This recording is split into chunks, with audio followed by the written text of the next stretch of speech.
Well, hello everyone, and welcome to a brand new podcast that we have here called Beyond Sundays, Loving Your Neighbors Well. And so this is a conversational podcast where we want to engage with people in our community about what it really means to love their neighbor well. And we want to kind of talk to people who are actually endeavoring to do this, love your neighbor well. And then what does it mean for them and what does it mean for us? And how as we, as the body of Christ here at New Providence Presbyterian Church, can actually engage in loving our neighbors well. So you're going to be hearing content from a lot of different people in the community over the next few months where we are leaning into the work they're doing, sharing a little bit more about us, but really striving to be a good neighbor and aligning with the mission and vision of our church. So that's a lot what this podcast is about. Hopefully you will enjoy it. And today we are kicking off. Today is our inaugural episode 1. And so we wanted to start off by having a conversation with our senior pastor, Luke Gordon. Yeah. Kyle, it's great to be with you. Yeah. And I'm so excited that you're doing this podcast because, like you said, it represents who we are as a church and who we want to be. So thank you. Yeah. And so we're gonna get into the conversation with Pastor Luke. We're going to start off by kind of letting him share some things about himself, what it's been like so far, being senior pastor at New Providence Presbyterian Church. And then we'll talk about loving our neighbors well. Yeah, sounds good. All right. Yeah, I mean, I love this community. I think I say that a lot, but I really mean it. This church has been such a blessing to my family. The way that people here have embraced us, welcomed us in, and just the little ways that people pay attention, ask about my kids, ask about Julie. We feel really loved and embraced. So it's really fun being here. Great. And I know the sentiment is shared. I mean, you've been remarkable. You've been inspirational, a breath of fresh air. And I love having you kick off this episode about loving our neighbors well, because it's been something that you and I have discussed a lot. Yeah. What does it mean to be the hands and feet? But how do we show up in community in a way that honors Christ, that shows our curiosity, but also creates space for people who don't know Christ, but are looking for hope, that are still wanting to love their neighbor well?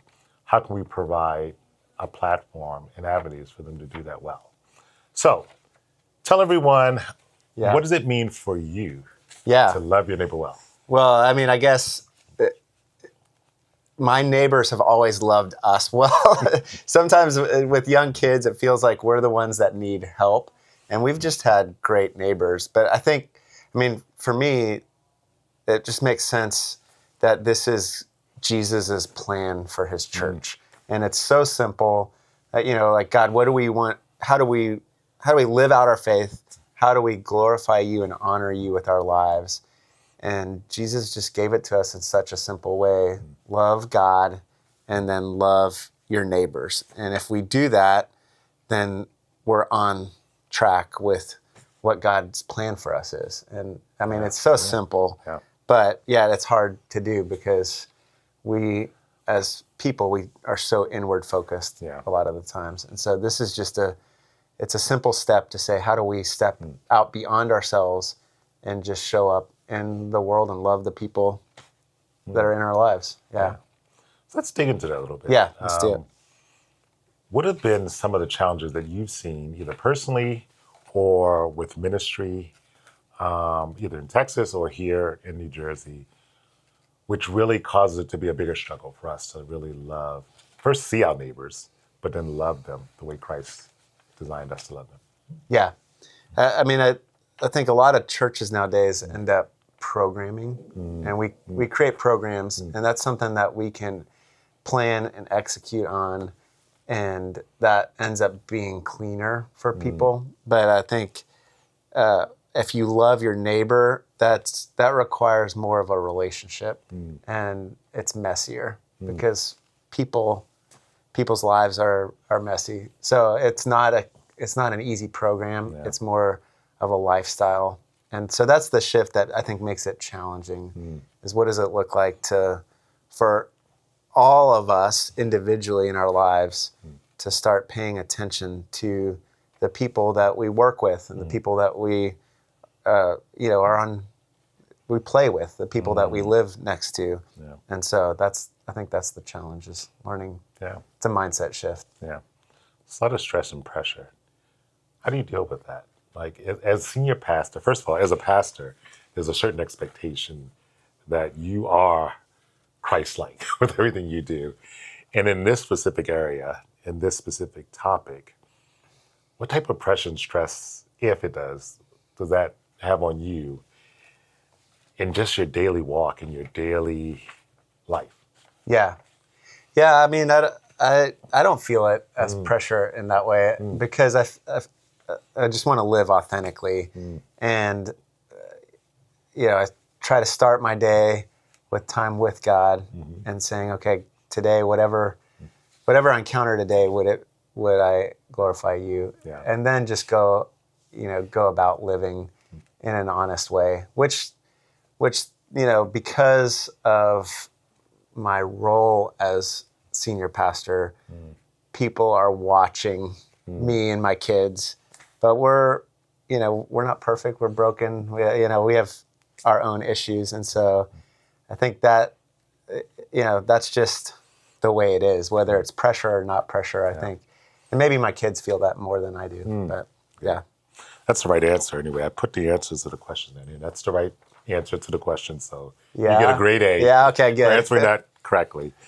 No, but in all seriousness, as you start to think about what that type of success looks like for this congregation in this area, what do you envision loving our neighbors looking like as a success story for New Providence Presbyterian Church? Yeah. Well, it would be amazing if, we can look back in 10 years and we know that people in this community know about our church. But again, not because of a program that we do, but because someone from our church has loved them and has a relationship with them. And that means our people are just living their lives in a way that they're present. They're present in the community. They're present on the school board and serving in different organizations, but also just in friendship. Yeah. And so, I think we have a church, at least right now, our church has 500 members. That's a lot of people. Yeah. I think if we're all taking on this job of loving our neighbors well, then just think of how many lives in this community will be touched by people here at this church, from this church as we go out. I agree. It's a journey. It's a journey of discipleship. It's a journey of grace, grace for ourselves, because we're not going to get it right the first time through. But I think as long as you are focused on those two commandments, loving God with all your heart, mind, and soul, and loving your neighbor as well, those opportunities will evolve, and your heart will start to crave what God craves. Yeah. And that's to love people and to see people. And so I'm 100% aligned with you on that. And if we're actually doing that and in relationship praying for people, then we pay attention to their needs and we come alongside and we serve them first, right? Rather than it being this pressure to evangelize people or win them to Christ, which we want people to know Jesus because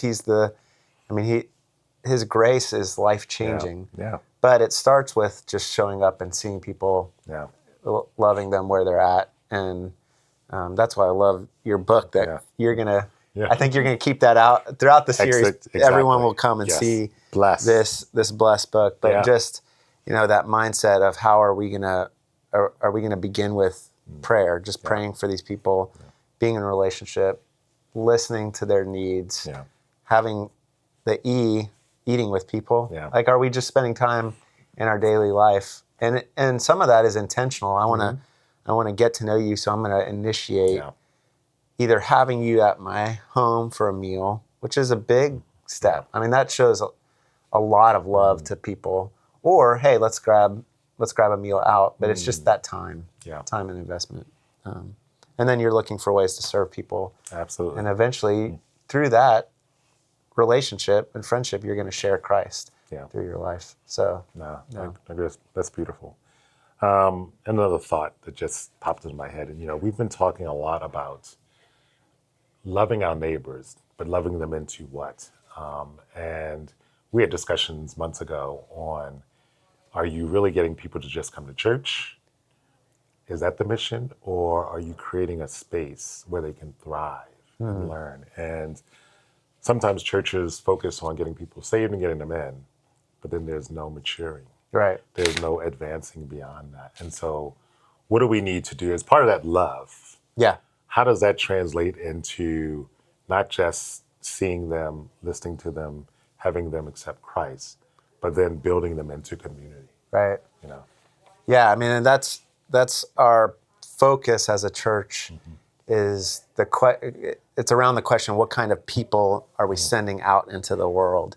We can ask the question, what kind of church do we want to be, and what kind of church do we want to build? But instead, what kind of people are we sending out into the world? Meaning, what people that have spent time here with us, trying to follow Jesus and know Him and love Him.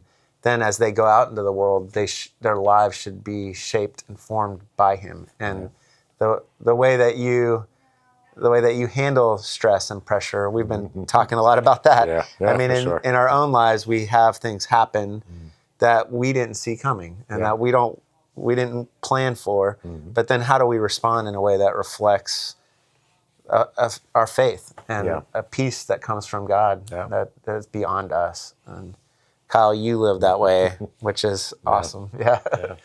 I try. It's a journey. It's a journey I'm still on. And, surrendering and allowing God to shape you and form you through trials and challenges in life, it's worth it in the end. It's painful going through it because no one likes pain and no one likes trials. But, being obedient to that and just listening. And I think it does start with a heart of love, loving God and trusting God.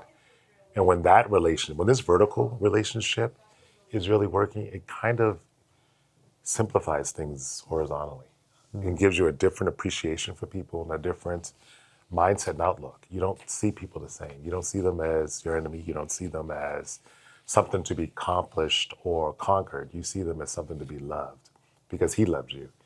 And so that opens up so many different avenues to love people and listen to people and be curious about people. So having said that, how can we support you in your mission as senior pastor in this community? Yeah. How can we be supporting you with the goal of loving our neighbor well, but really supporting the mission of this church as part of your congregation? Yeah. Oh, man. Well, thanks. I feel like you doing this is like a dream come true because that, Sundays we can control.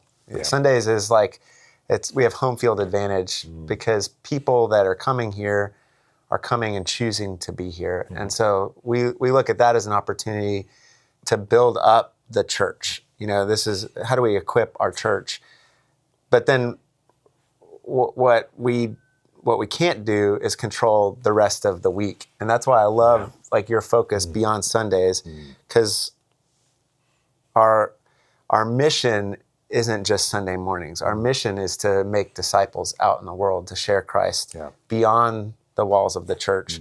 And so even this conversation is supporting that. Like how do we come together on Sundays and have a place that we encourage one another, we build one another up, we add fuel to the fire, and then go out and authentically and genuinely live out our faith in a world by loving our neighbor. So, this podcast is going to be really fun doing that because you're going to, what we want, what Kyle's vision is that the work that's happening out in our community beyond the walls of the church, we want you to see that. And we want our church to know about it because God is alive and at work in our community.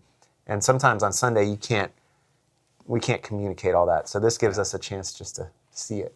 Yeah, Know about absolutely. it. Yeah. I mean, we're the big white church on the corner. We're a beacon Yeah. to the community. And what does that mean for us to be that beacon? So as we start to wrap this up, any questions, final thoughts?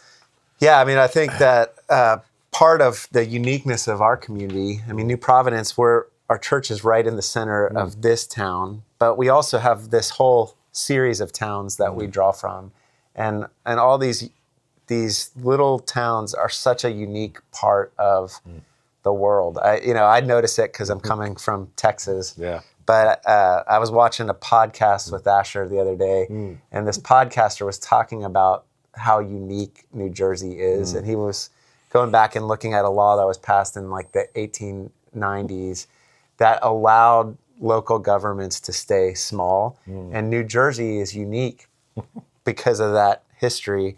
And he said that the few counties right here up in northern New Jersey, if it wasn't for that law and we were one kind of city that annexed, we would be the third largest city in the U.S. Wow. Just northern New Jersey, just like a 4-county area would be bigger than Chicago and Houston. And so there's a lot, our influence here, we have potential to influence a lot of people just in these towns around our church. And so that's our prayer and our hope that we genuinely live out our faith in a way that God uses for his kingdom. Yeah, absolutely. I can relate to that. I'm a transplant. I'm from Maryland originally. So Yeah. New Jersey it's a state that's grown on me. Got married and raised my family here. So it is definitely a unique place. But I think living in other places gives you a unique perspective also. And so you kind of see things a little bit differently with this state. And it's one of the reasons why I wanted to kind of do this podcast, is sharing some of the experiences I've had and listening to some of the experiences you've had, listen to experiences in the community of people. And, at a young age, I was told to try to embody being the change you want to see in the world. And that is something I've always tried to incorporate into how I live and respond to people. And when I came to faith, it became even more crystal clear, when I started looking at Matthew 22, 37 to 39, it became crystal clear that the pathway to doing that is through love. And what does that look like to live it out every day? I mean, how can we be difference makers in a world that is, at least in America, is becoming extremely divisive? There's a lot of fear thrown out there that we need to fear people instead of loving people. So how do we show up differently?